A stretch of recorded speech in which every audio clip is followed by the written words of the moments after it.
Hello friends, तो आज का हमारा टॉपिक है कंज्यूमर प्रोटेक्शन।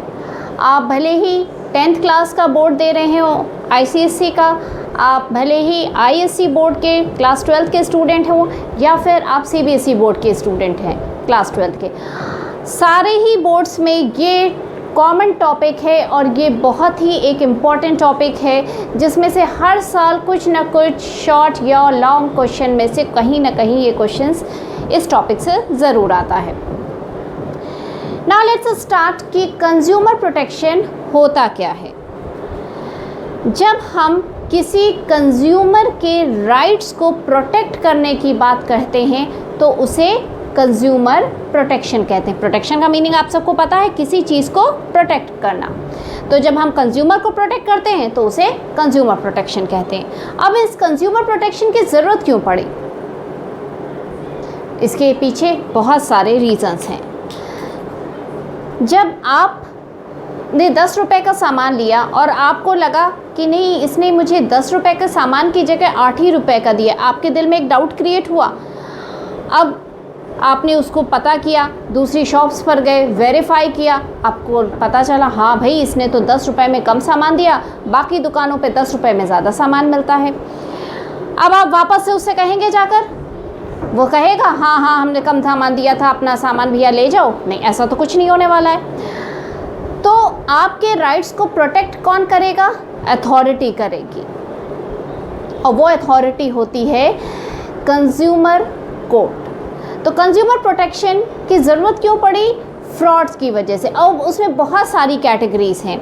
या तो जो आपका सेलर है या डिस्ट्रीब्यूटर है आपको एडल्ट्रेटेड फूड देता है, या कोई भी एडल्ट्रेटेड प्रोडक्ट दे रहा है, या ओवर चार्ज कर रहा है, या क्वांटिटी में कम दे रहा है, या उसके जो एडवर्टीज़मेंट्स हैं वो मिसलीडिंग हैं, या फिर आपको जो प्रोडक्ट से रिलेटेड इन्फॉर्मेशन है वो पूरी दी नहीं गई है।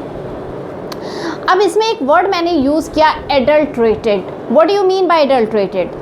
अगर आप 12th के स्टूडेंट हैं तो आपको ज़रूर पता होगा, क्योंकि आप 10th में ऑलरेडी पढ़ चुके होंगे दैट व्हाट इज़ एडल्ट्रेटेड। जब किसी चीज़ में मिलावट होती है तो उसे एडल्ट्रेटेड कहते हैं। और ऐसे बहुत सारे प्रोडक्ट्स हैं, वो चाहे आपका कोई खाने का सामान हो, वो चाहे आपकी कोई कॉस्मेटिक्स हो, हर एक चीज़ में एडल्ट्रेशन होता है। जो सर्टिफाई नहीं होती हैं या जो जहाँ से अथॉरिटी से उनको रिकॉग्नाइज होना चाहिए था वहाँ से वो सर्टिफाई नहीं होती हैं, तो उन चीज़ों में अक्सर एडल्ट्रेशन पाया जाता है। ओवर चार्जिंग, MRP 500 लिखा है किसी पर, आप शॉप पर गए, आपको वो 550 की दे रहा है। कोल्ड ड्रिंक्स की बॉटल्स में तो अक्सर, या वो जो चिप्स के पैकेट्स होते हैं उसमें तो अक्सर ये चीज़ें होती हैं। 10 रुपये लिखा होता है लेकिन वो शॉपकीपर आपको 15 या 20 में दे रहा होता है, और आप ख़रीदते हैं क्योंकि उस एरिया में आसपास आपको कहीं कुछ मिलेगा नहीं, तो आपको ये परचेज़ करना ही करना है। ये हो गई ओवर चार्जिंग। अब अंडरवेइंग यानी जब आप सामान ख़रीदने गए तो आपने कहा 1 kg मुझे राइस चाहिए, उसने राइस 1 kg की जगह 800 ग्राम्स दिया। या ये सबसे ज़्यादा आपको पेट्रोल पंप्स में होता है, आप 1000 का पेट्रोल डलवाते हैं तो आपको 1000 का नहीं मिलता है, 980, 970, 10 ही 5 का होता है, लेकिन ऐसे 10-5 कर करके वो हज़ारों उनके पास रुपए इकट्ठे हो जाते हैं और हज़ारों का वो प्रॉफिट कमा लेते हैं। मिसलीडिंग एडवर्टीज़मेंट, जैसे बहुत कॉमन एग्जांपल है फेयर एंड लवली, जो कि जिसका अब नाम भी चेंज हो गया है क्योंकि उस पर काफ़ी सारे कंट्रोवर्सी क्रिएट हो गई थी कि आपने ये दावा किया कि ये क्रीम आपको 7 दिनों में गोरा कर देगी। भाई 7 दिनों में आप क्या गोरे हो गए? आपने लगाया, इस्तेमाल किया, गोरे हो गए? नहीं हुए। तो इसको क्या कहते हैं? Misleading advertisement.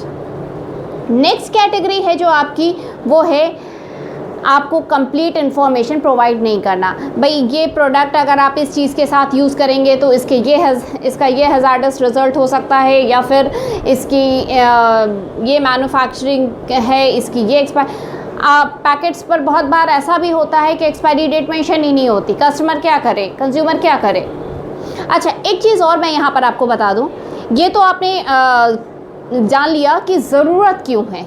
एक और चीज़ है कि ये जो कंज्यूमर प्रोटेक्शन वर्ड है तो इसमें कंज्यूमर का है कौन? एक वर्ड और होता है कस्टमर।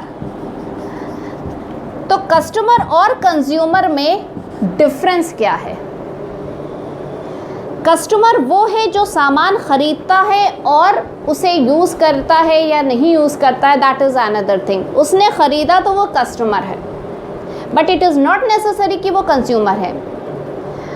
आपने घड़ी ख़रीदी और ख़रीद कर अपनी बहन को गिफ्ट कर दिया तो आप कस्टमर थे, लेकिन कंज्यूमर आपकी बहन है। But if you are purchasing the watch and using it also, तो आप कस्टमर भी हैं और कंज्यूमर भी हैं। तो कंज्यूमर की डेफिनेशन हमेशा याद रखिएगा, जो सामान को ख़रीद कर ख़ुद कंज्यूम करे या सिर्फ कंज्यूम करे वो कंज्यूमर होता है। ख़रीदने वाला परचेज़र है, कस्टमर है, लेकिन इट इज़ नॉट नेसेसरी कि वो कंज्यूमर भी हो। अच्छा, तो नेक्स्ट आपका है कि आपको ये क्लियर हो गया कि कंज्यूमर प्रोटेक्शन की ज़रूरत क्यों हुई। कंज्यूमर प्रोटेक्शन की ज़रूरत इसलिए हुई क्योंकि 5 कैटेगरीज़ जो मैंने आपको बता दी हैं, और ये जो 5 कैटेगरीज़ मैंने आपको बताई हैं, इनको समराइज वे में कहते हैं consumer exploitation, underweighing, overpricing, adulteration, misleading advertisements, incomplete information. ये सारी चीज़ें क्या है? Consumer exploitation. जब सेलर, डिस्ट्रीब्यूटर, मैन्युफैक्चरर कंज्यूमर को एक्सप्लॉयट करता है, और ये वो तरीक़े हैं 5, जिन 5 तरीक़ों से कंज्यूमर को एक्सप्लॉयट किया जाता है। मैं इसकी आगे भी वीडियोस लाती रहूँगी related to consumer protection act, और हम पूरा इस एक्ट को अच्छी तरह पढ़ेंगे।